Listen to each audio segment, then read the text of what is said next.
7 দিনের দিন সন্তানের এরকম মাথা মুন্ডন করতে হবে। এটা 7 দিনের দিন সন্তানের হক।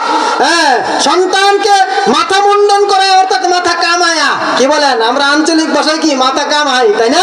হ্যাঁ, আমরা ফুলবাড়ি আর আঞ্চলিক ভাষা হইলো কি মাথা কামাই। হ্যাঁ, এরকম ভাবে মাথাটা কামায়া, হ্যাঁ মাথাটা এরকম ভাবে কি কইরা, হ্যাঁ এরকম ভাবে মাথাটা মুন্ডন কইরা, সেই মাথা মুন্ডন করাও একটা হক, হ্যাঁ একটা সুন্নত। মাথা মুন্ডন করার পরে যে চুলগুলো হবে সেইটার ওজন বরাবর স্বর্ণ অথবা রূপ, হ্যাঁ এরকম ওজন করিয়া তারপর সেইটা আল্লাহর রাস্তায় সদকা করা, গরিব দুঃখীদেরকে দান করে দেওয়া।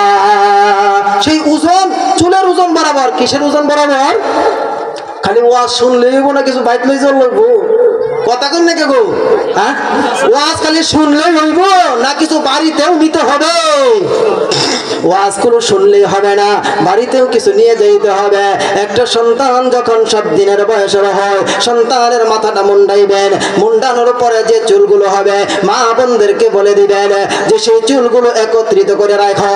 একত্রিত করিয়া রাখার পরে আপনি যদি সেইটা কি করেন, আপনার বাজারের দোকানের ভিতরে, কাঁচামালের দোকানের ভিতরে, হ্যাঁ সেই পাল্লার মধ্যে তুলে দেন, সেটা ওজন করা সম্ভব? ওজন করা সম্ভব? ওজন করা সম্ভব না। এটা ওজন করার জন্য স্বর্ণকারের যে পাল্লা আছে, স্বর্ণকারের যে এরকম ভাবে মিটার আছে, সেইটাকে কি করতে হবে? ব্যবহার করতে হবে। বলতেছিলাম সেই ওজনের, চুলের ওজন বরাবর কি করবেন? স্বর্ণ অথবা রূপ বা এর সমপরিমাণ এরকম অর্থ সম্পদ কি করবেন? এরকম ভাবে গরিব দুঃখীদেরকে দিয়ে দিবেন, সদকা করবেন। বুঝতে পারছেন সবাই? এরকম ভাবে সদকা করবেন।